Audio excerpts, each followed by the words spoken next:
Welcome to Facts TV News, where everything is true. Two young girls from separate homes gone missing same time in Santa Cruz.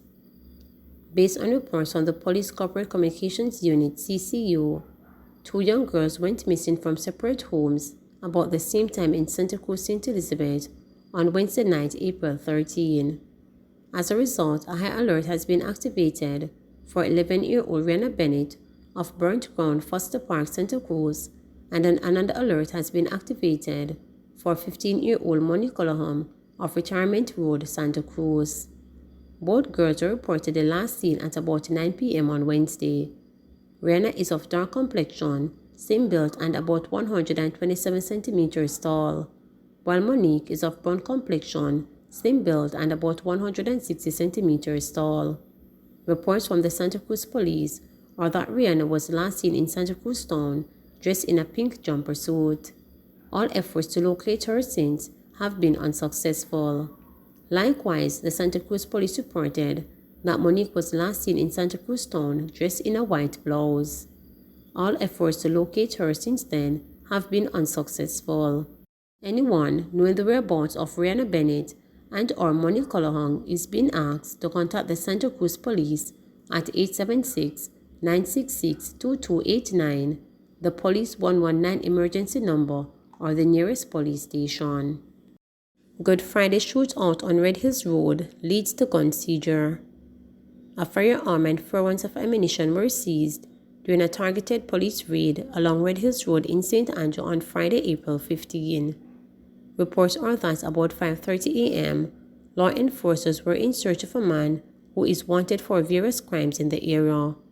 Upon entering a room of a premises, 2 men reportedly opened fire at the police, who took evasive action and returned the fire.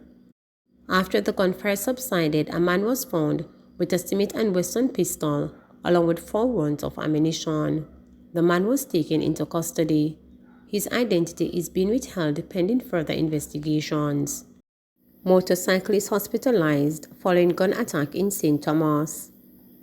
A St. Thomas motorcyclist is now nursing gunshot injuries in hospital after coming under attack yesterday. It is reported that shortly before midday, the man was riding along the Pondside Main Road in Yalos when it is believed that a vehicle drove up behind him. It is further reported that the occupants then opened gunfire, hitting him several times. The police were called and the injured man was rushed to Princess Margaret Hospital, where he is admitted in critical condition. Investigators from the Yalos police recovered 6 French kills at the scene. Kingston Wharves probing fire at one of its terminals. Kingston Wharves Limited said it has launched a full investigation into a fire at one of its terminals Thursday afternoon. The blaze began about 5 p.m. when a vehicle being housed at the terminal caught fire. Kingston Wharves said the cause of the fire is so far unknown. The blaze was brought under control by members of the Jamaica Fire Brigade. No injuries were reported. Kingston Wharves stated an initial assessment has concluded that there was no damage to port infrastructure and there was limited impact on other cargoes being stored at the terminal. Teen among 4 arrested in Portland over illegal gun. A teen boy is among 4 persons who were arrested in Snow Hill, Portland yesterday in connection with the seizure of an illegal gun. The police say the 9mm pistol was recovered during a raid in the area which targeted illegal firearms and ammunition. The others in custody are 2 women and a man.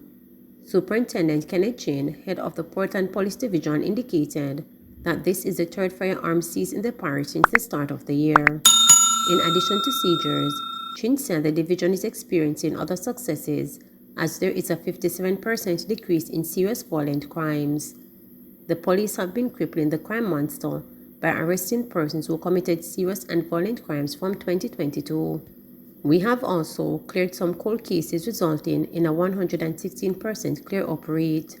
So far, 6 wanted persons and persons of interest have been taken into custody since the start of 2022, and several major drug seizures have been made, said Chen. The police said the drug seizures have created a major dent in the infamous drug for guns trade between local fishermen and their counterparts in Haiti. Former insurance company employee pleads guilty to embezzlement. Former employee of British Caribbean Insurance Company BCIC, Crystal Burke, has pleaded guilty to embezzling more than $400,000 from the company. She is to return to Kingston and St. Andrew Parish Court on May 9 for sentencing. The company discovered in 2019 that Burke was directly collecting a customer's insurance premium. The payments were not reflected on the customer's insurance policies, and as a result, his policies were cancelled. BCIC became aware of the embezzlement when the customer came to the office to report an accident involving one of his motorcycles. The customer informed BCIC that he had transferred monies to Burke's account to be paid for his insurance premiums. Based on the customer's explanation and the receipts he presented, BCIC had to honor his claim and he received $94,000 as compensation for the incident. BCIC suffered a loss of $440,073.63 for the unpaid premiums. Burke pleaded guilty to the charge of embezzlement in February and has since compensated BCIC for the loss incurred. Jamaicans among offenders freed after fines paid by Food for the Poor. 2 Jamaicans were among over 100 non-violent offenders whose fines were paid by international charity Food for the Poor as part of its tradition for Holy Week. The initiative benefited a total of 187 non-violent offenders across Guyana, Haiti, and Jamaica. According to the organization, many of those imprisoned for stealing to feed their families and committing minor crimes are unable to pay the fines required for their release.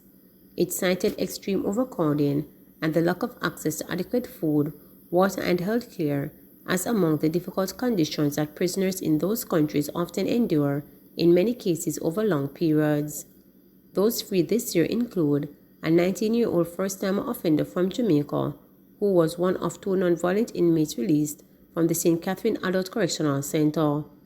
The organization says he was detained and arrested for violating curfew and driving without a license, and had spent nearly 3 months behind bars on account of being unable to pay the fine. The young inmate had sincere gratitude for Food for the Poor and its donors. "If I could see you, I would hug you," he was quoted as saying. "You have made my day, you have made my entire life. As simple as it is, I have been longing to go outside. The plan after leaving is to continue raising goats and get some training to become a certified sailor. You have changed my life." Ed Rain, CEO President of the Food for the Poor, noted that while the organization condemns criminal behavior, it views it as a terrible thing for persons to spend months and even years in prison simply because they were unable to pay fines. Life in prison is not easy, and in the countries where Food for the Poor works, prisons can be dangerous and sometimes deadly environments for inmates, he said, adding that the training and reintegration of nonviolent prisoners back into the community as productive citizens is critical. Inmate first to be charged under amended Corrections Act. The first person to feel the pangs of the Correctional Amendment Act 2021 is a 37-year-old inmate at the St. Catherine Adult Correctional Center. The prisoner, a laborer of Salt Spring, Green Island in Hanover, was charged with possession of prohibited electronic communication device after a search of his cell on February 17 this year unearthed 2 cellular phones and cell phone accessories. Under the legislation, which was passed to impose not just heavier fines, but provide for prison time for officers who are found to be in breach, offenders convicted in the parish courts can be fined up to $3 million or be imprisoned for 3 years, while a second or subsequent offense will attract a fine of $5 million or up to 5 years imprisonment. Those convicted in the circuit court can be sentenced to a maximum of 7 years for a first offense and 15 years for a second or subsequent offense. The increasing use of telecommunication devices by inmates to maintain contact with criminal networks outside the confines of the correctional institutions has been incarcerated criminals, some of whom are themselves reputed gang leaders, directly and or indirectly influencing criminal gangs and drug activities and ordering killings from behind bars, which has a major concern. National Security Minister Dr. Horace Chang in 2021 told the House of Representatives that the use of contraband items by prisoners has been widespread, with 5,431 phones seized in prisons between 2016 and 2017 and 2019 to 2020. But Director of the Institute of Criminal Justice and Security at the University of the West Indies, retired Professor Anthony Harriott, believes that finding the fix for eliminating contraband in penal institutions has been needlessly complicated over time, with one key element being downplayed. This problem has been with us forever, and I don't think it's rocket science to get a fix of that problem. At various times, technological solutions have been discussed. I think that there are technological aids, but it's a human resource problem, if you wish, in the first instance, he told reporters in a recent interview. I really do believe that prison superintendent, the people who manage the prisons, have to be held accountable on this matter.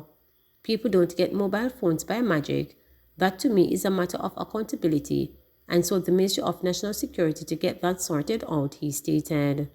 Speaking to suggestions that correctional officers be rotated and swap around occasionally to prevent relationships being formed with inmates, Professor Harris said that is management of the problem, that's not solving the problem.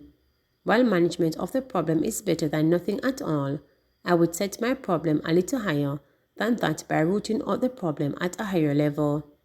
It's not so difficult for the system to know who are collaborating with criminals and providing them with this kind of access and so forth.